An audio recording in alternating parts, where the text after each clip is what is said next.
All right, let's get into it. We're about to talk about one of the most important, and let's be real, sometimes one of the most nerve-wracking conversations a parent can have. But here's the thing, this isn't just one big talk. It's an ongoing conversation about health, safety, and respect. So we're going to walk through how to handle these moments in a really practical, age-appropriate way so you can build that foundation of trust right from the very beginning. Okay, so let's just tackle the elephant in the room, right? The biggest fear for so many parents is that talking about this stuff will somehow spoil their child, that it'll steal their innocence. But the reality? It's the complete opposite. It's not about taking away their innocence, it's about giving them protection. So we've got to reframe how we even think about this. This isn't just one single scary topic. Not at all. It's actually a much broader conversation about their bodies, about their safety, and about their health.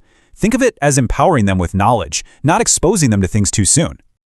And you know what? This whole thing starts way earlier than you might think. It really kicks off with those simple, curious questions that little kids ask. This is where you build that foundation. It's all about creating a space where talking about our bodies is just normal. Ah, yes, the big one. The classic question that can make any parent's heart skip a beat. And your first instinct might be to, make up a story about a stork or something. But seriously, don't do it. Telling little white lies now can actually backfire down the road, creating confusion and even mistrust. The trick is to keep it simple, super simple. You don't have to give them a whole biology lecture. Just be honest in a way their little minds can understand. An answer like, "You grew inside mommy's tummy," is perfect. It's true, it answers the question, and it doesn't overload them with information. Okay, this next part is so simple, but so powerful. Use the real names for body parts.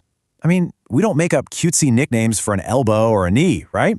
Using the proper names gets rid of any shame, and, this is really important, it gives them the words they might need if they ever have to talk about a safety issue. And that brings us to what might just be the most critical lesson for little kids: body autonomy and safety.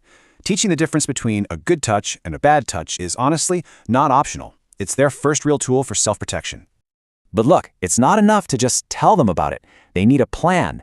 A simple, easy-to-remember plan of action. And this 3-step rule is perfect. Say no loudly, run away, and tell a grown-up you trust right away. See? It gives them actual tools they can use, not just a rule they have to follow. All right, so as our kids grow up, the conversation has to grow up with them. As they head into those preteen years, everything starts to change. We're talking about puberty, and with it comes a whole new world of questions, and a lot of physical and emotional changes. So when does all this start? Well, for most kids, that window between ages 10 and 12 is when things really get going. And knowing that, well, that's your cue as a parent to get out ahead of it, to start talking about this stuff before it happens. So what exactly do we need to cover? Well, for girls, you want to talk about periods and all the ways their bodies are developing.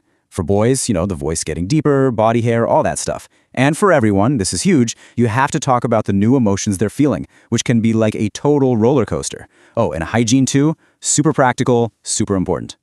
And here's the secret sauce: timing. You have to talk about these changes before they happen. It makes all the difference in the world. Think about it. A girl who knows what to expect isn't going to be scared when she gets her first period. A boy who knows his voice is going to crack won't be so embarrassed. It just takes the fear out of the equation and makes it feel like a normal part of growing up. Okay, moving on to the teen years. The game changes again. The conversation gets deeper, more complex. Now we're really focusing on things like relationships, peer pressure, and of course, the huge role the online world plays in their lives.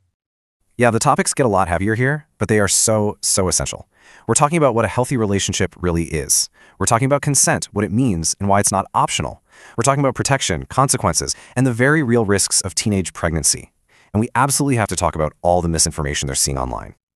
And let's be crystal clear about something. Your kids are going to learn about this stuff from somewhere. If it's not from you, it's going to be from their friends, or worse, the internet. And the internet, man, it's a total minefield. Your job is to be their most trusted source, the one they know they can come to for the real, honest truth. Which really brings us to the heart of it all. This whole thing, it's not just about the information you give them. It's about the relationship you have with them. It's about being their guide, someone they trust, not just someone who makes the rules. Because at the end of the day, no one can replace you. Not a teacher, not a friend, and definitely not some random website. You are their greatest teacher when it comes to the things that really matter in life. You're the one they look to. And this quote, it just says it all, doesn't it? My mom always talked to me like a friend. That's the magic right there. It wasn't a lecture. It was a real conversation. It was that feeling of trust that let her know she could talk about anything, and her mom would just guide her. No judgment. So, if we boil it all down, what's the one big goal? It's this: To build a relationship so strong that your kid knows they can come to you with anything. To become their best friend. Not to replace their other friends, of course, but to be their rock, their safe space. So really, this whole journey is just about being ready. It's about making your home a place where questions are good, where curiosity is encouraged, and where honesty is always the answer. So I'll leave you with this final thought. Are you ready for your child's questions? Because they are definitely on their way.